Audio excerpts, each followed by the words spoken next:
Bismillahirrahmanirrahim. Assalamualaikum warahmatullahi wabarakatuh. Hai, saya Juwita Murdiana, SDM PKH Kecamatan Akmal, Kabupaten Lombok Timur. Pada video kali ini, sesi yang akan disampaikan adalah sesi 4, yaitu mendukung ayah dan ibu untuk memberikan stimulasi pada janin. Stimulasi adalah kegiatan yang dilakukan untuk merangsang kemampuan dasar anak agar anak dapat tumbuh dan berkembang secara optimal. Semakin dini dan semakin rutin anak diberikan stimulasi, maka jaringan otak anak akan berkembang mencapai 80% pada usia 3 tahun. Sebaliknya, jika tidak pernah diberikan stimulasi, maka jaringan otak akan mengecil sehingga fungsi otak akan menurun yang menyebabkan perkembangan anak menjadi terhambat. Ada berbagai jenis stimulasi yang bisa diberikan oleh orang tua kepada janin. Yang pertama adalah jenis stimulasi suara, yang kedua stimulasi sentuhan, dan yang ketiga adalah stimulasi cahaya.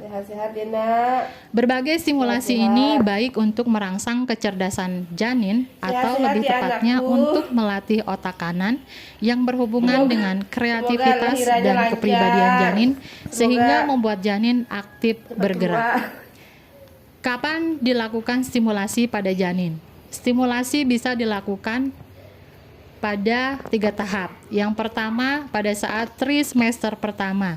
Di sini usia janin 1-13 minggu. Pada saat usia janin 7-13 minggu, ini sudah mulai melakukan gerakan refleks sehingga dapat dikatakan bahwa janin sudah mulai berkembang. Ayah dan ibu disarankan untuk mulai rutin memberikan stimulasi sentuhan pada perut ibu hamil. Contohnya dengan mengelus-ngelus perut. Yang kedua, pada tahap yang kedua adalah pada saat trimester kedua. Usia janin yaitu 14 sampai dengan 27 minggu. Pada minggu ke-14 saatnya fungsi otak pendengaran mulai berkembang. Sehingga ayah dan ibu dapat memberikan stimulasi dengan suara-suara yang lembut. Orang tua bisa mengajak ngobrol janin, kemudian memperdengarkan cerita-cerita yang bagus, serta bisa diperdengarkan ayat-ayat suci Al-Quran. Yang ketiga pada tahap trimester ketiga, janin berusia 28 sampai dengan 41 minggu.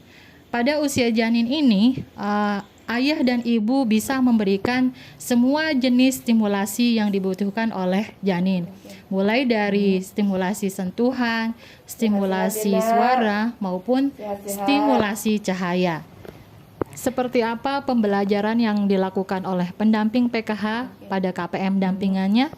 Untuk sesi ini berikut sama-sama kita saksikan videonya. Assalamualaikum warahmatullahi wabarakatuh. Waalaikumsalam warahmatullahi wabarakatuh. Apa kabar ibu-ibu? Baik. Sehat ibu-ibu? Sehat. Terima kasih atas kehadirannya untuk kegiatan rutin kita setiap bulan, yaitu pertemuan peningkatan kemampuan keluarga yang biasa ibu-ibu sebut sekolah PKH. Lalu mengenai bahasa saja, bahasa pendamping ya P2K2. Nah, ibu-ibu masih ingat nggak apa yang sudah dibahas pada sesi bulan kemarin?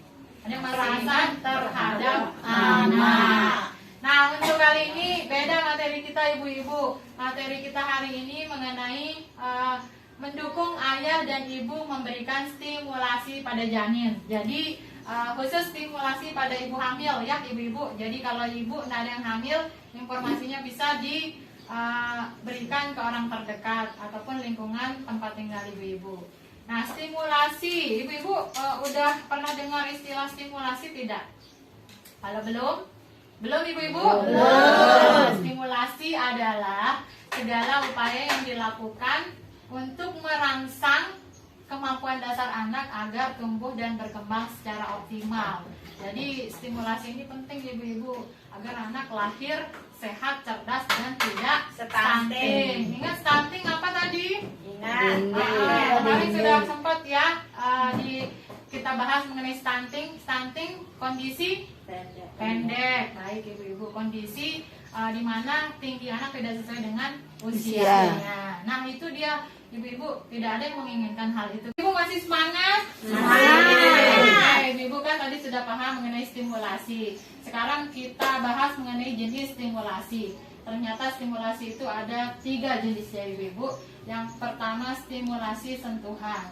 Yang kedua stimulasi apa tadi?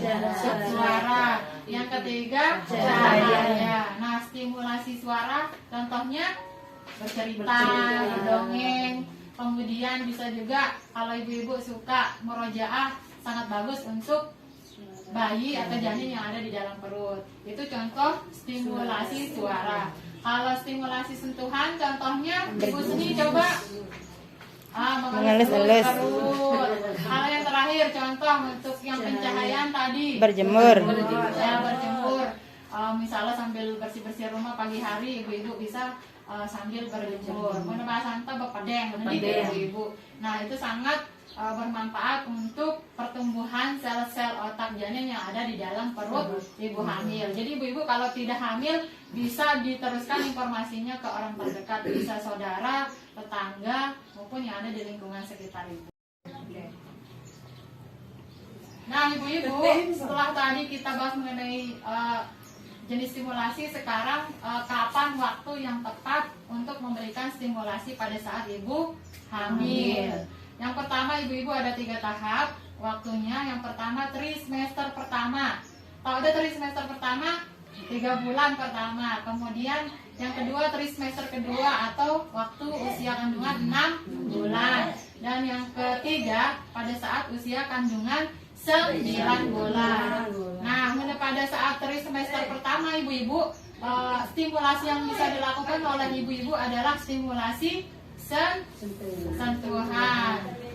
Nah, di sini ibu-ibu mulai bisa memberikan sentuhan pada perut seperti yang tadi sudah dibahas ya ibu-ibu, contohnya mengelus-elus perut. Nah, bagaimana ketika usia kehamilan pada saat 6 bulan ibu-ibu bisa memperdengarkan suara.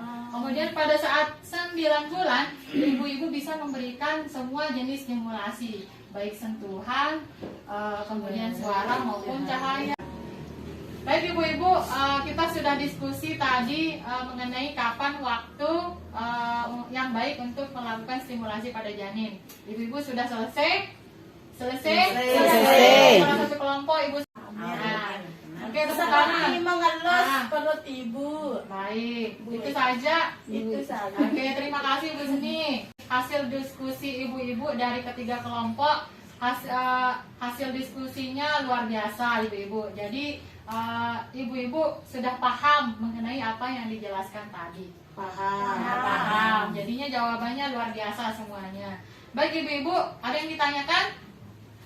Kalau tidak ada, kita simpulkan materi kita hari ini.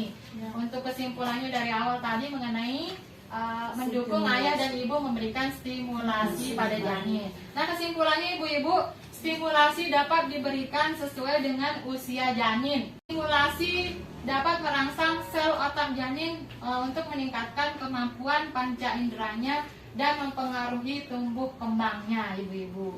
Yang terakhir kesimpulannya, janin dalam kandungan perlu mendapatkan stimulasi dan gizi yang seimbang dari ibu hamil. Jadi ibu hamil juga harus mengkonsumsi makanan bergizi seimbang. Stimulasinya ibu-ibu harus dilakukan secara terus-menerus agar hasilnya maksimal. Oke ibu-ibu, kita cukupkan pertemuan kita hari ini. Insya Allah bulan depan kita bisa melaksanakan aktivitas kita lagi seperti biasa, yaitu pertemuan peningkatan kemampuan keluarga. Terima kasih atas kehadirannya. Wassalamualaikum warahmatullahi wabarakatuh. Waalaikumsalam warahmatullahi wabarakatuh.